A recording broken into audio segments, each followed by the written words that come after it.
परिचय दें और अभी आप कहाँ मौजूद हैं, क्या बात है?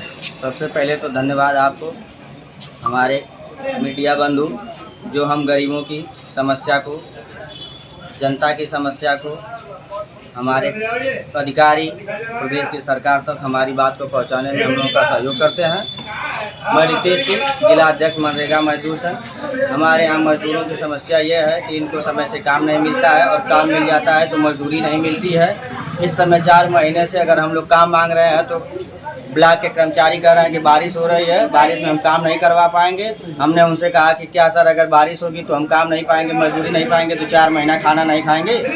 हम मजदूर हैं, हमको कहीं से भी काम चाहिए, काम के बदले पैसा चाहिए, उससे हमको भोजन की व्यवस्था करना है। नहीं तो अगर काम नहीं मिलेगा तो स्थिति ये है गांव के मजदूरों की कि वह कर्ज लेके खा रहे हैं। इमरजेंसी में अगर दिक्कत हो रही है तो दवा के लिए भी कर्ज ले रहे हैं, बच्चों की पढ़ाई के लिए कर्ज लेना पड़ रहा है। बीसी सखियों का जो है मानदेय नहीं मिल रहा है, जो सरकार के द्वारा 4000 पर महीना दिया जाता है, इस समय रुका हुआ है। उनका काम धाम बंद है। नरेगा से उनको पैसा निकालने की अनुमति थी, वो भी नहीं हो रही है। उस कारण उन लोगों का भी भरण पोषण। स्थिति यह है कि सभी लोग कर्ज लेके खा रहे हैं, कर्ज दे नहीं पा रहे हैं। दिन प्रतिदिन वो लोग कर्ज में डूबते हुए जा रहे हैं। जिले में स्थितियाँ ये हो गई कि कई लोग आत्महत्या कर लिए, कई लोग घर छोड़ के चले गए, जिसका हमने जिलाधिकारी महोदय को आज ज्ञापन दिया है। उसमें लिखा गया है कि किन किन लोगों ने आत्महत्या कर लिया, किन लोगों ने अपना गांव छोड़ दिया। हम कहे हैं जिलाधिकारी से कि हमारी समस्या को जो है आप संज्ञान में लें, माननीय मुख्यमंत्री जी को दें, जिससे हमारा कर्ज माफ़ हो सके, हम जो है सूदखोरों से बच सकें, हमको काम मिले, हम मजदूरी करें और अपना जीवन। इसके पहले ज्ञापन दिए थे? इसके पहले एक ज्ञापन दिए थे, लगभग 1 साल हो गया, 11 महीना हो गया, आज तक उस पर कोई कार्रवाई नहीं हुई। यहाँ से सीडीओ साहब से डीसी मनरेगा के यहाँ से बीडीओ तक वह ज्ञापन गया। बीडीओ के यहाँ से आज तक किसी रोजगार सेवक, सेक्रेटरी और प्रधान को कोई आदेश नहीं है। हम लोग काम मांगने के लिए लेबर डिमांड लेके जाते हैं, वो कहते हैं हमारे यहाँ कोई आदेश नहीं।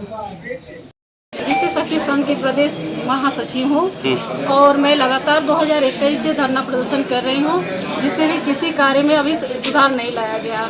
हम लोगों की पेटीएम पेमेंट बैंक की आईडी चले, वो भी 9 महीने से बंद है और कोई कार्य नहीं हो रहा है, ना ही उस पर मानदेय मिल रहा है। जिन बीसी वाहनों का मानदेय रुका था वो भी नहीं अब तक मिला, और नहीं तो रिकवरी आ गई है बीसी सखियों की। उन्हें जब आईडी नहीं दी गई तो वो कैसे काम करेंगी और कैसे पैसे की भुगतान करेंगी? वो भी 75,000 जो फंड था, ब्याज के तौर पे ब्याज एकदम सर पे लगा हुआ चला जा रहा है और कार्य नहीं हो रहा है।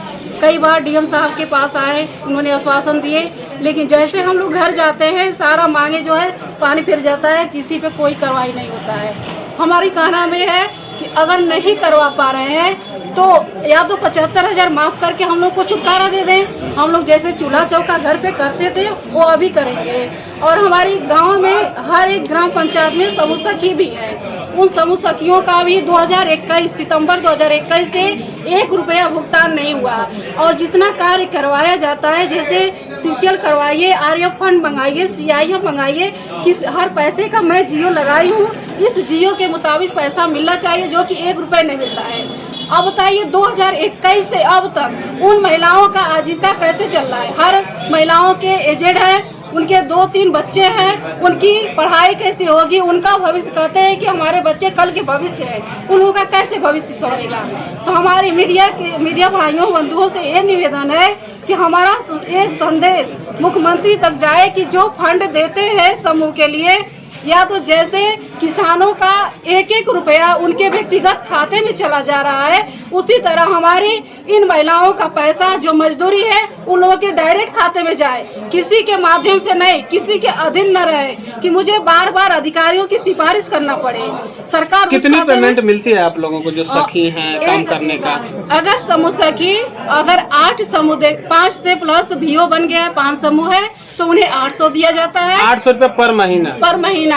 अच्छा। और जैसे कि आरएफ करवाए तो 75 रुपये, सीसीएल कराए 100 रुपये, बीओ खाता खुलवा दिए 150 रुपये, ऐसे मानदेय मिलने चाहिए, जो कि सारा घोटाला हो जा रहा है। इसकी कोई इंक्वायरी छानबीन नहीं कर रहा है। कौन लोग हैं जो घोटाला कर रहे हैं? आजीविका मिशन के कर्मचारी हैं, या तो सरकार घोटाला खुद कर रही है। हम तो अब सरकार पे चैलेंज दे रही हूँ कि अगर ऐसा नहीं करेंगे, हम लोगों की आजीविका नहीं चलेगी, हम लोग रोड पे आकर इन महिलाओं को लेकर सड़क पे उतरेंगे। तो ये 800 रुपया में कैसे गुजारा हो जाता है? वही मैं सरकार से पूछना चाह रही हूँ कि नहीं दे पा रही है तो क्यों हम लोग को चयन की? हम लोग MA पोस्ट ग्रेजुएट क्वालिफाइड है, अगर नहीं करवा पा रही सरकार तो हम लोग को कहते हैं हम लोग मजदूरी घर से अपनी खेती बाड़ी अधिया बट्टा करके खाएंगे, लेकिन सरकारी कार्यालय विकास भवन का DM कार्यालय का घेराव तो नहीं करना पड़ेगा। 20 सखियों को 4000 महीना 2-3 महीना दिया गया।